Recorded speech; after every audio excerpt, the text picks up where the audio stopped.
Olá a todos, bem-vindos ao Direito Distorcido. Eu sou Michel Cesarino. É um grande prazer contar com a audiência de você, meu amigo, e você, minha amiga, que acessam a este canal, em especial a este vídeo.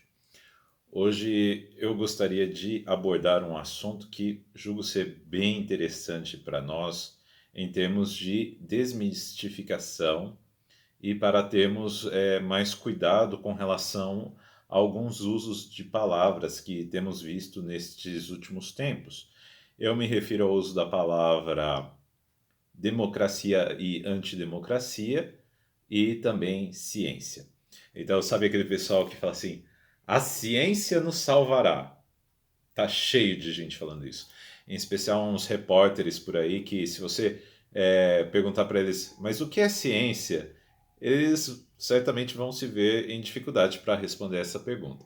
Bem como alguns no meio acadêmico, que tem muita gente que, infelizmente, é, passa a vida acadêmica sem se questionar exatamente o que é ciência e o que é fazer científico. Então, isso já é um problema. Aí você chega para uma pessoa dessas daí da imprensa que toda hora, a ciência nos salvará. A ciência é isso, a ciência é aquilo. Isto é ciência, isto outro não é ciência. Então, cale-se. Aí tem o outro pessoal do atos antidemocráticos, cometendo atos antidemocráticos. A democracia é isto, a democracia é aquilo. Mas afinal, meu amigo e minha amiga, o que essas pessoas entendem por democracia? Maravilhoso. Todo mundo preocupado com democracia, todo mundo preocupado com ciência no Brasil. Esplêndido, porque as coisas não estão melhorando, então.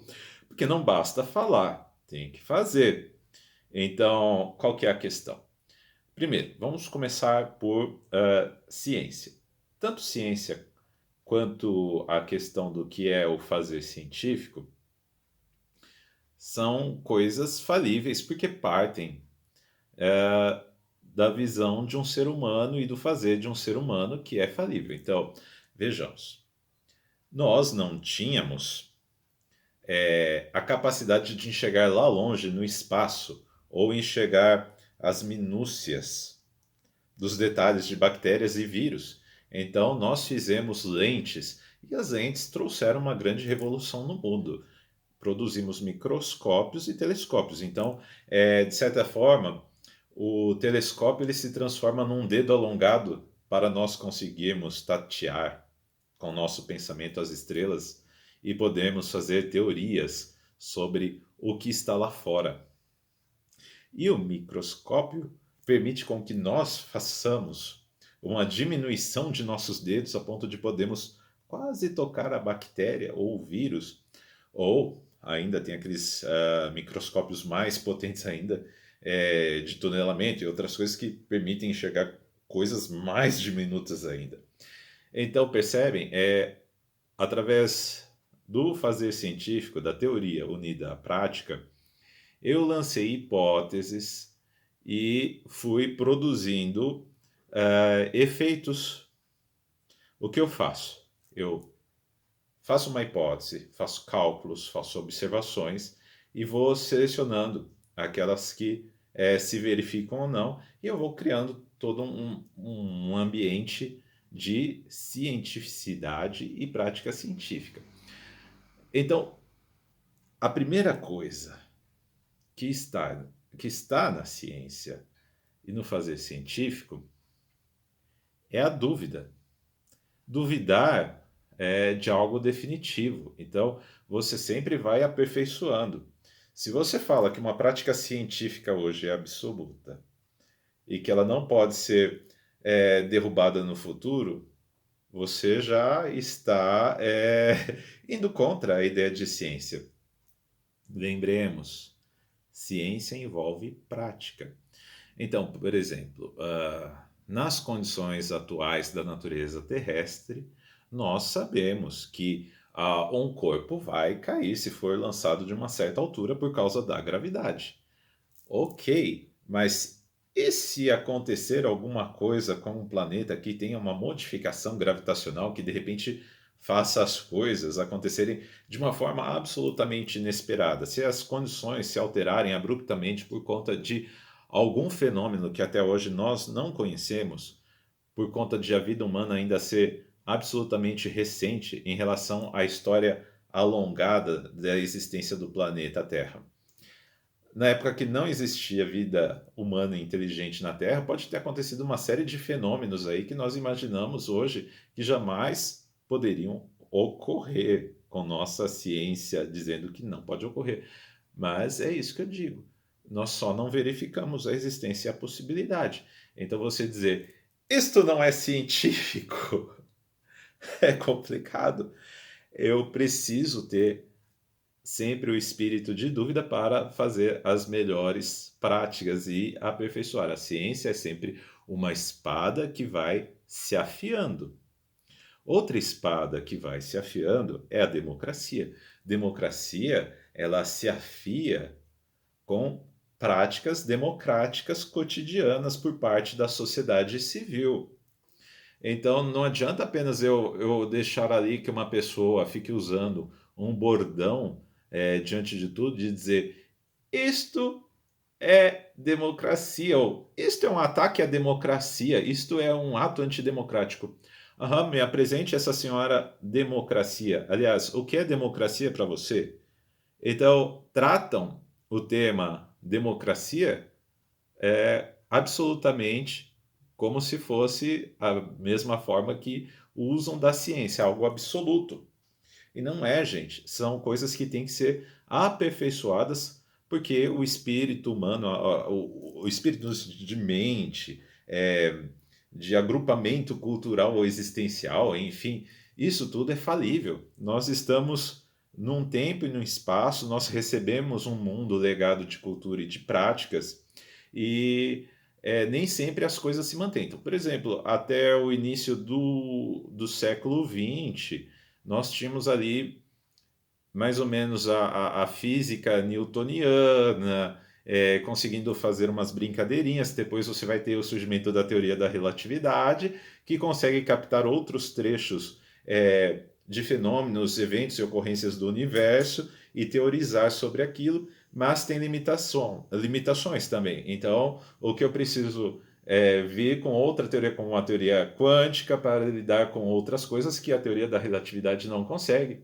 e que a teoria da relatividade surgiu para lidar com coisas que a teoria mecânica newtoniana não conseguia.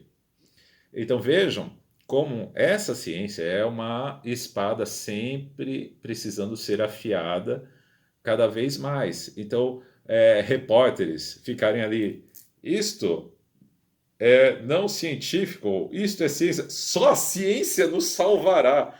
Olha só, e esse pessoal que gosta de falar só a ciência nos salvará é o pessoal que é mais movido por doxa, por crença, sabe? Doxa. Então, temos que perguntar para essas pessoas o que é ciência para você, para eles não ficarem também achando que podem usar esses termos de moeda desgastada.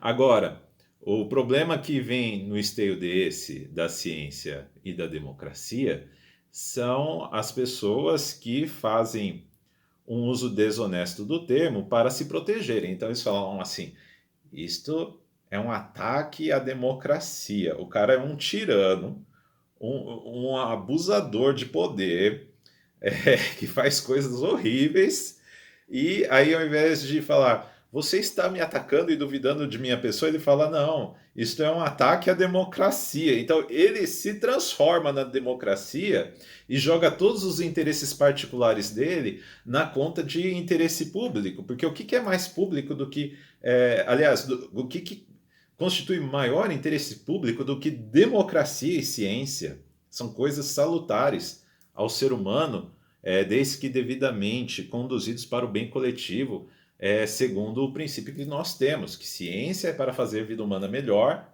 e democracia deveria ser para fazer a vida coletiva, cívica, ser melhor. Mas não, o cara transforma o quê? A democracia em um termo atrás do qual ele se esconde para se defender e se esconder. Então aí o que acontece? Todo mundo tem o brilho nos olhos com relação a essas duas palavras, esses dois termos hoje, que é democracia e ciência. Então o sujeito, só de ele falar, isso é um ataque à democracia, ou eu estou protegendo a democracia, o olho de todo mundo brilha por conta de aquele termo já ter se tornado uma moeda corrente, que ninguém mais se contesta exatamente sobre o significado, então aí é capaz de abaixar as discussões. Mas nós não podemos mais continuar aceitando esses termos como moeda corrente e ficarmos quietos sem nos questionarmos e questionar a pessoa que está fazendo uso. Então nós temos que chegar para essas pessoas e falar: o que você entende por ciência? O que você entende por democracia? Por quê? Porque está sendo muito usado um termo ou outro para calar a boca da discussão. Então você não consegue mais trazer nada para uma discussão saudável que vai permitir que a espada da ciência e a espada da democracia sejam afiadas. Aí o que, que acontece? Eu tenho bandido, político canalha, que pega e usa o termo democracia ou antidemocracia para se proteger. Então, ele tenta encerrar a discussão falando assim: isto é um ataque à democracia, ou isto é antidemocrático. E aí todo mundo fica assustado e não fala mais sobre o que ele está fazendo e aprontando. Da mesma forma, nós temos que tomar cuidado também com o uso de ciência naquilo que não convém. Então, usar ciência para calar a boca das pessoas e não promover discussão é muito complicado. A prática científica, ela é falível, como toda e qualquer ação humana, então precisa ser continuamente aprimorada, continuamente discutida e não ter o seu nome usado retoricamente para encerrar a discussão ou para proteger interesses nada honestos. Nós temos que perguntar sim às pessoas o que você entende por ciência e democracia. Meus queridos, excelentes dias a todos e sejamos mais críticos com relação à bavardagem desses termos, a tagarelice desses termos pelas pessoas que estão mal intencionadas. Até!